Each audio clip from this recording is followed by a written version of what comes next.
We're live. Holy cow. Test. Okay, I have a little static on mine, but I'll work it. Welcome to the Cocktail Hour, episode 1. And here we are. This is my son Tom and dear old dad over here, right ahead of the 2024 baseball season. Tom, you got your Mets paraphernalia on. What are you thinking about the season? Well, now that Senga's gone, I think they'll finish 5th in the NL East now instead of 4th. And I don't seem to be. Close to the mic, or put your gain up. Would you like to switch seats? No. Put your gain up. Yeah, you could do that. I don't want to do anything here. All right, talk now. Hello, test. Okay, good. All right, so we have the win totals that were published already from Vegas, and Tom, you might have some opinions on them. Let me see if I can get them up. We can take a look.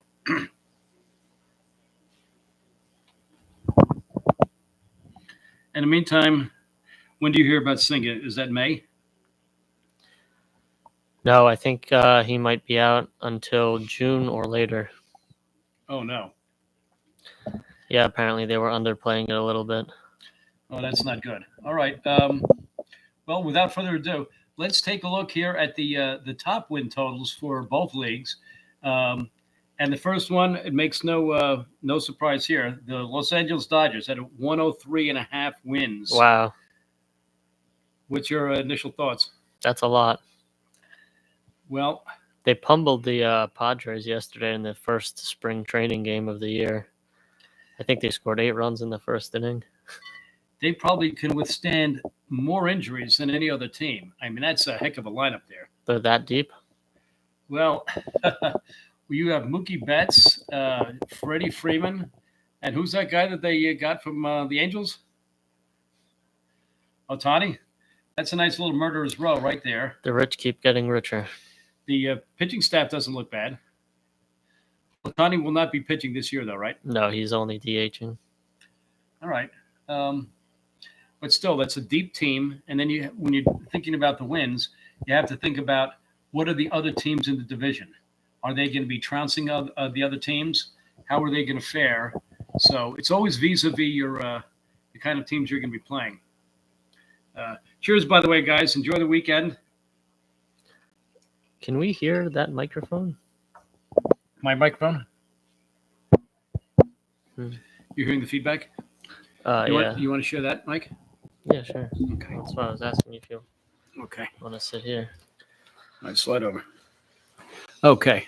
Oh, yeah. I don't know if we had any of your audio. Well, it's in your face right now. Sorry about that. You might have to duck and cover. You know what we do? We just pinch it around this way. All right. Very good. And we can scoop it out further.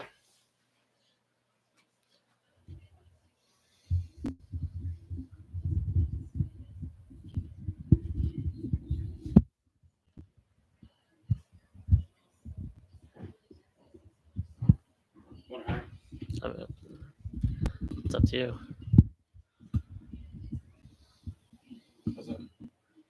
It's fine. Yeah.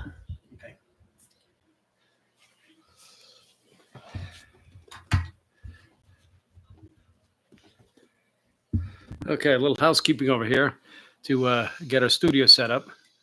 Behind us, the painting by Tommy's grandfather, Grandpa Charlie, who, as we all know, he created Mr. Met. So we have that. So getting back to the Dodgers, you see them as a possible under. You're assuming what? No, not at all. Oh, so are you over and under on that number? Clearly the best team in baseball right now. So are you going for an over on that? Yeah. I can see them at 108. Yeah, I would. They could easily scratch 110 Arizona, if they stay healthy. Arizona might fall back into line, and some of the other teams, the Giants are scrambling. No free agent pickups in the offseason. I don't know what happened to the Padres either. And the Rockies are still nowhere to be found. Yeah, the Rockies are probably one of the worst teams in baseball. And as far as the Padres, boy, they had talent and they just couldn't deliver. I don't know how many pieces they are away now. All right, let's go down to the Braves. Braves are set at 101 and a half. 101 and a half in the National League East. So they're going to be preying on the Marlins a little bit, the Washington Nationals plenty. Would you agree Washington might be the worst team in baseball? In baseball, I'd have to think about that. I think they just have one guy who throws like 99. I don't know even too much about that. But so with the Braves 101 and a half, Tom, where do you stand? Over and under? That's going to be an under. Because? I just don't think they're that good. I think they're overhyped. Well, they have a pretty deep team in the top, 50 players in the major leagues. The Braves, I think, have the deepest team. Their pitching staff, you can't complain about that staff, right? I couldn't tell you anyone after Strider. Well, Max Fried, but he's faltered. I don't think he had a good second half last year. And Acuna, what do you think about him? Overrated. MVP? Overrated. 70 steals? 70 steals? What did he have last year? 70. He's basically, he does everything, and he can field the position too. Well, the Braves at 101, I think it depends. Do you think that the Phillies and the Mets are going to do some damage? The Phillies, I can see. The Mets will not. All right, we'll get around to those teams as we come up to them. But all right, so I'm on the Braves at 101. I'm going to go a cautious over. I could see them around 103, based again on their division. Now, the third team here on the list is the Houston Astros. They're at 93 and a half. So that's a big departure from the Braves and the Dodgers. 93 and a half for the Astros. What says you? That's a lot. Did they make any additions this year? I think they got Josh Hader. I think they re-signed someone to a long deal. That might have been Altuve. They need a couple of their pitchers to rebound, right? Didn't they have at least one of their... Verlander's 41, 42. I don't see him being and the Rays had an off year last anywhere year. near the ace. Yeah, Framber Valdez. Framber. They had the rookie Hunter Brown. He started out very good, and then I think the hitters figured him out. Well, yeah, and as a rookie, it takes some innings to get through there. So 93 for the Astros.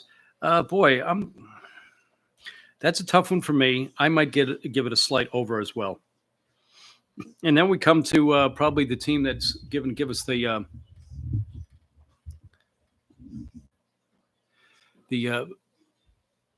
probably the most divisive group, just in terms of fans arguing. The Yankees at 93 and a half. I'm going to say right now, I think they're a 100-win team. That's crazy. I think their pitching can be way better than people think. The Mets just got Luis Severino from them, and is Juan Soto really going to be adding that many more wins? Juan Soto. What position is he even playing? Left? The Judge, and Giancarlo Stanton, a new and renewed Giancarlo Stanton that has really. I think some people, he says none of your business, but he got into shape, and he lost 20 pounds in the offseason, people are saying. Wow. I mean, last year he was a fraud. I heard Daniel Vogelback also lost 20, but you wouldn't know. Well, some people have more to lose than others. So I think the Yankees, and then in that division, I think a couple of teams might take a step back. Tampa Bay, Toronto may take a step back. I don't think the Red Sox did anything to improve themselves, right? No, they're sitting on their hands in the offseason. They lost Alex Verdugo to the Yankees. Chris Sale's back. He's been looking pretty good this spring. I don't know who else. I don't think they made any other moves. No, they're sitting on their hands. And there's 4 players right now still in free agency that have not been signed, 2 pitchers and 2 hitters. Is there time for the Red Sox to jump on one of those? Maybe. I don't know what their financial situation looks like. I mean, you have Montgomery, who really just about won the World Series from the Rangers. I mean, he was just indispensable. Is he a free clutch agent pitcher. right now? He's available. I don't know why anyone isn't going after him, especially. Blake not going after Blake Snell makes sense because he only throws like 5 innings an outing. Well, he has two Cy Youngs. I don't know about 2, but he is the reigning winner. 2 Cy Youngs, and the only thing is that his off years, when he doesn't win a Cy Young, seem to be a little inconsistent, right? Yes. By the way, anybody that wants to call in, did we send that link out to everybody? Yes, and no one's here. Okay. All right. Well, this is just a trial balloon. We're getting our stuff in line and figured out. All right. After the Rangers at 89, and you said over or under on the range, rather on the Yankees at 93. Probably under. Although if it's over, it would not be 100. It would be more like 94 or 95 at most. Okay, you and I will have a gentleman's bet on that one. I got ahead of myself. The Rangers are set up at 89.5. 89.5 for the Rangers.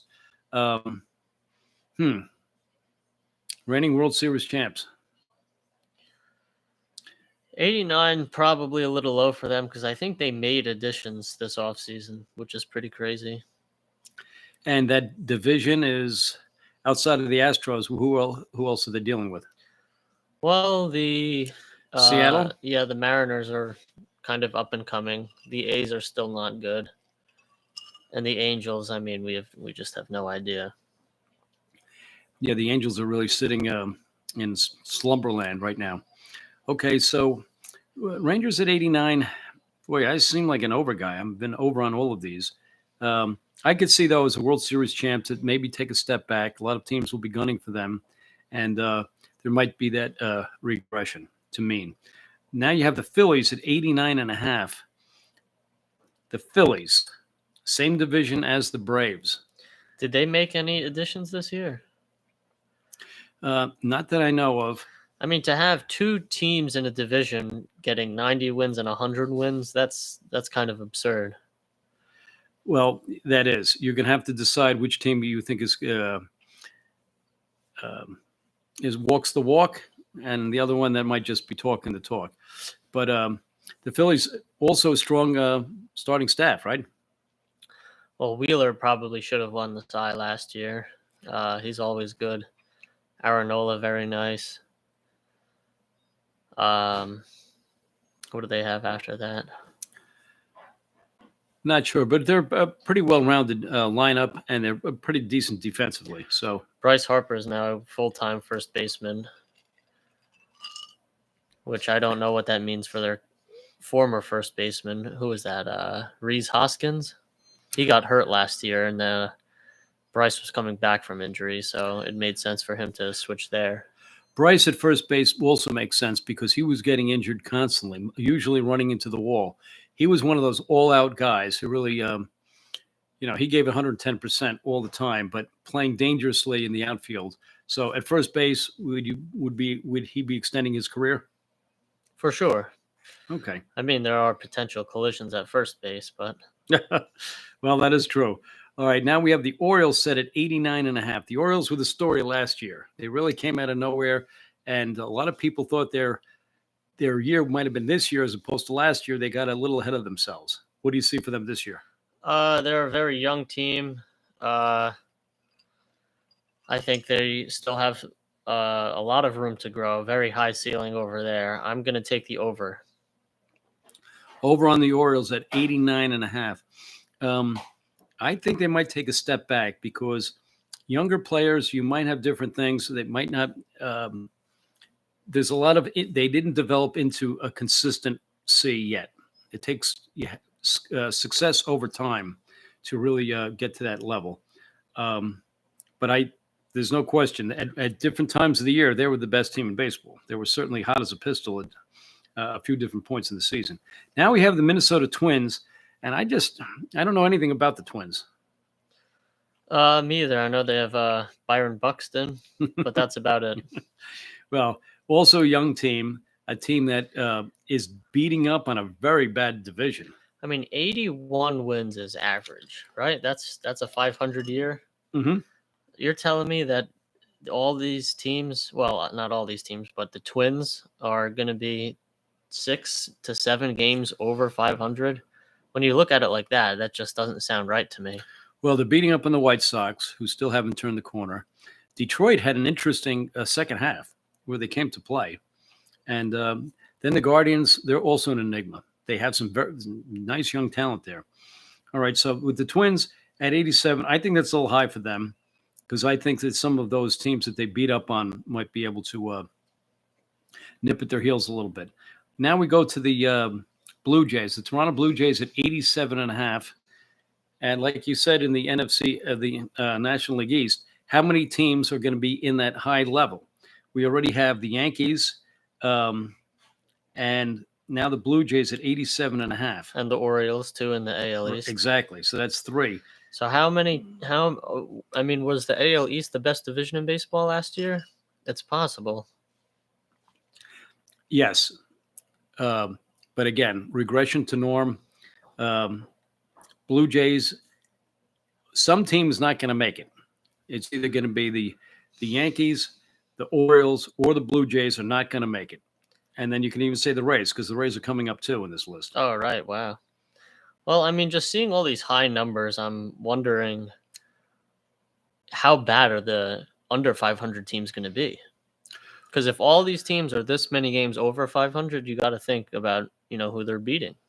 Well, the Oakland A's are horrible. That could be one of the They're worst. very pitiful. One of the worst teams that are put together. I think the Nationals will be bad. The Royals are bad. And the Colorado Rockies. So in terms of this, really for the American League East, it comes down to how bad are the Red Sox going to be?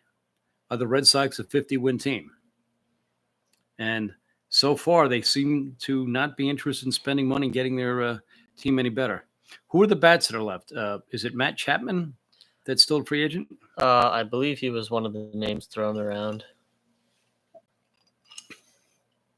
And certainly those 2 pitchers, Snell and Montgomery, they could certainly look good in a Red Sox uniform. Now we have after the Red. Where are we? No, you moved it up. All right. So after the Blue Jays, we have the Seattle Mariners at 86.5. Seattle showed some good signs last year. Is this all purely off of the back of Eduardo Rodriguez? Well, how many innings did he pitch last year? Is there a chance for regression? Erod? No, he hits. Who am I thinking of then? Their pitcher, a young pitcher. You're talking about the home run derby guy, the young whippersnapper, right? No, that's J-Rod. You were right on Erod. Erod, isn't he on the Tigers? J-Rod, Julio Rodriguez is the home run hitter. All right. Well, we'll see what happens. But Seattle, a good fan base, and in that division, the only team they can beat up on is going to be the Oakland A's. Not beating up on the Rangers or the Astros. Astros are in the West, right? Yes. Okay, I got that right. Okay, then after the Mariners, Mariners at 86 is a very interesting number. If you think that the Astros or the Rangers are going to take a hit back, then you could certainly see the Mariners at 86.5 to 88. So to me, that's a very fair line there, 86.5. Now the Tampa Bay Rays at 84.5. A couple of games over 500, but they're going to have to keep pace with the teams like the Yankees and the Orioles. And if you think the Blue Jays are going to be good, then where do the Rays stand? Definitely. Now moving on to the Cubs. Are they the first team in the NL Central on this list? 83.5. Could they be the worst division in baseball? Yes. That's unfortunate. The Central teams are never that good. The AL Central and the NL Central are probably the worst divisions, probably because of the smaller markets. Well, that's a topic for a different conversation, but we'll definitely address that at some point. So with the Cubs, they have to sign their guy, and so far they haven't, right? He's still sitting out there. Cody Bellinger? Cody Bellinger. The Cubs brass continues to talk about like he's going to be resigned, no brainer, but he's still sitting out there as a Scott Boras client.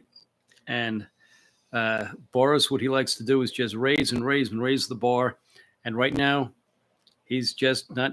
They're just hearing chirps. They're not. They're hearing crickets. It's not a big market for Bellinger. But if Bellinger signs, the team has a chance to at least compete in that very mediocre division. So 83.5 to me is definitely on the table. Right behind them is who? The Redbirds, 85.5. How are they behind the Cubs, though? How did that happen? Oh, this list is stupid. Yeah, no, that was the. I wonder if they meant 83.5 as well, or if they actually meant 85.5. They might have not sorted it through, but the Cardinals were, in some of the lists I've seen, were favored to win the division, but really not by After much. such a bad year last year. Well, they got rid of Flaherty. They had a lot of little issues. There was definitely a down year for the pitching, and quite frankly, their fielding which is the claim to fame for the Cardinals, was not there last year. They were not, executing double plays. I don't know what their fielding WAR numbers were, but not as good as Cardinal teams of the past. I really think that they should have kept Montgomery. They had to get rid of him. I think they wanted a couple prospects. They saw they were going nowhere, and we'll see what happens with the prospects that they get. But I think the Cardinals and the Cubs will definitely be competing for that for the top spot in that division. Next, we have the World Series losers, the Arizona Diamondbacks. Oh, well, they put on Cinderella's slipper last year for sure, right? Definitely. They did not re-sign Tommy Pham. He's also one of those free agents. There was a video of him hitting in the batting cage yesterday, and he's wearing Mets gear, so perhaps he's keeping the door open for a New York return. Well, I don't have the numbers in front of me on the basically runs scored and runs given up, but I do think that the Diamondbacks snuck in there with some very close. They're winning a lot of one-run games, and usually the regression there goes back to norm. So 83 for the Diamondbacks. It's not a big number, but I'm going to say an under. I'm going to say 79, 80 for them, owing to the Dodgers just taking everything in that division. Yeah, it's going to be very hard to catch them. All right, and then, lo and behold, after the Diamondbacks sitting at 82.5, your New York Mets. Woo! Going to take the under here. Fan as in fanatic? Yes. Or effing garbage. Well, I think position by position, we have some decent defense. I'd like to think so. I think the errors in the bullpen will still plague us. And the starting pitching now, of course, now that Senga's out as well. I wouldn't like to have the season rely on guys like Joey Lucchesi or Tyler McGill. Well, while I refresh my beverage, go around the horn and I have to go. Okay. All right, guys. Well, we're wrapping it up now. And this is our first time really trying to get together for the Major League Baseball win total. We'll be back with you guys next week, and we'll have at that point a little bit more of a deeper idea. Maybe some of the free agents will have signed, and we'll have a little bit more, some more things for you to enjoy and focus on. All right. So thank you, everyone. Signing off now. Enjoy the weekend. Keep the hot stove, and we'll see you next week.